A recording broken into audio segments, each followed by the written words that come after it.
Hello friends, uniform के रास्ते के पिछले 4 एपिसोड्स में हमने आर्मी सिलेक्शन सिस्टम को स्टेप बाय स्टेप समझा है। एपिसोड 1 में हमने देखा क्यों बहुत सारे एस्पिरेंट्स सिस्टम को समझे बिना एंट्री करने की कोशिश करते हैं। एपिसोड 2 में हमने समझा 16 से 18 की एज पर कमिटमेंट का डिसीजन गेट। एपिसोड 3 में हमने ये देखा कि ग्रेजुएशन के बाद सिस्टम कंसिस्टेंसी इवैल्यूएट करता है। एपिसोड 4 में हमने देखा स्पेशलिस्ट और इन सर्विस रूट्स जहां कॉम्पिटेंस फिल्टर काम करता है। आज का एपिसोड थोड़ा अलग है। आज हम एंट्रीज की बात नहीं करेंगे, आज हम बात करेंगे फ्रेमवर्क की।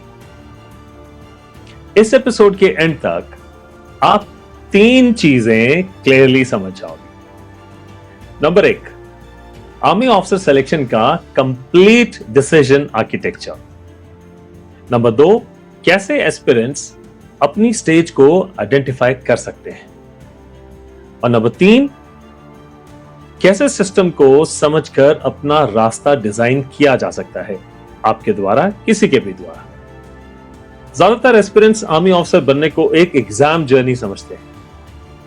उनके लिए कॉन्वर्सेशन कुछ ऐसा होता है: एनडीए का फॉर्म, सीडीएस का सिलेबस, एसएसबी का प्रिपरेशन।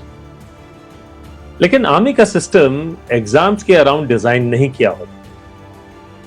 यह सिस्टम डिजाइन हुआ है इवैल्यूएशन के अराउंड। आर्मी एक्चुअली इवैल्यूएट करती है 4 चीजें। Number 1 clarity, number 2 commitment, number 3 consistency और नंबर 4 कॉम्पिटेंस। और हर स्टेज पर यह फिल्टर अलग तरह से काम करते हैं। यह तो आप अभी तक समझ गए हो। चलिए एक बार पूरे आर्किटेक्चर को एक ही स्लाइड में देख लेते हैं। सबसे नीचे आता है क्लैरिटी। यहां एस्पिरेंट्स को सिस्टम समझना होता है। उसके बाद आता है कमिटमेंट। यह स्टेज यूजुअली 16 से 18 की एज पर दिखता है, जहां एस्पिरेंट डिसाइड करता है कि क्या वो इस बात पर स्टेप लेना चाहता है कि नहीं। उसके बाद आता है कंसिस्टेंसी।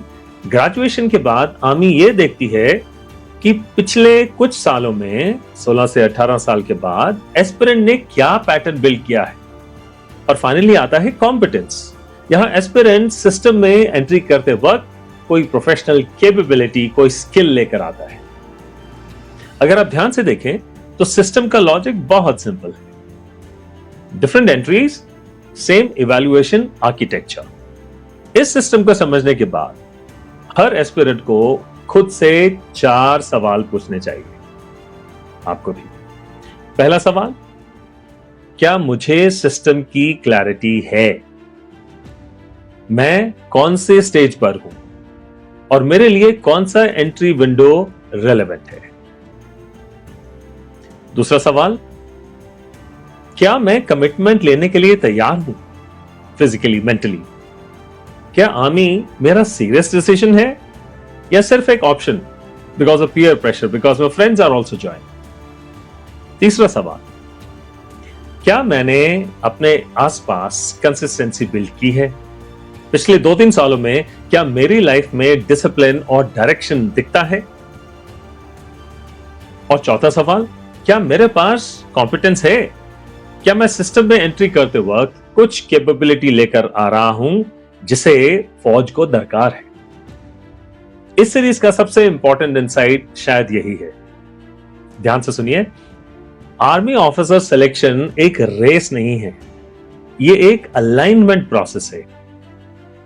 सिस्टम ऐसे लोगों को सेलेक्ट करता है जिनके एक्शंस और इंटेंशंस मैच करते हैं। Actions, intentions. अगर एस्पिरेंट क्लियर है और अपनी स्टेज को समझकर प्रिपेयर करता है तो सिस्टम के अंदर उसके लिए रास्ता मिल ही जाएगा। लेकिन अगर एस्पिरेंट कंफ्यूज्ड है तो सबसे कैपेबल कैंडिडेट भी ड्रिफ्ट कर सकता है। अगर आप स्टूडेंट हो, फोकस क्लैरिटी और कमिटमेंट पे रखो, नीचे वाली 2 स्टेजेस पे। अगर आप कॉलेज में हो तो आपको तीसरी स्टेज बिल्ड करनी चाहिए, दैट इज कंसिस्टेंसी। और अगर आप एक ऑलरेडी प्रोफेशनल हो या एक स्पेशलिस्ट पाथवे एक्सप्लोर कर रहे हो तो कॉम्पिटेंस को डेवलप करो। Competence which the army needs. Her stage का अपना फोकस होता है और सिस्टम उन्हीं एस्पिरेंट्स को रिवॉर्ड करता है जो अपनी स्टेज को समझकर ग्रो करते हैं। यूनिफॉर्म के रास्ते अलग हो सकते हैं। कोई एनडीए या सीटीडब्ल्यू से आता है, कोई सीडीएस से आता है, कोई एनसीसी से आता है या फिर कोई स्पेशलिस्ट रूट से। और कुछ लोग सर्विस के अंदर ही लीडरशिप डिस्कवर कर रहे थे। लेकिन सिस्टम का लॉजिक एक ही रहता है, क्या? Clarity, commitment, consistency and competence. ये 4 चीज याद रखिए और इसीलिए इस पूरी सीरीज का सेंट्रल मैसेज भी बहुत सिंपल है। That is clarity before capability. Remember that. अगर क्लैरिटी है तो कैपेबिलिटी डेवलप हो जाती है। अगर क्लैरिटी नहीं है तो कैपेबिलिटी भी डायरेक्शन लूज कर सकती है।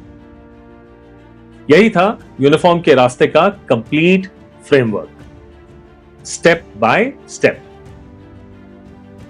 Remember, the army does not recruit dreams. It recruits demonstrated readiness. Jai Hind.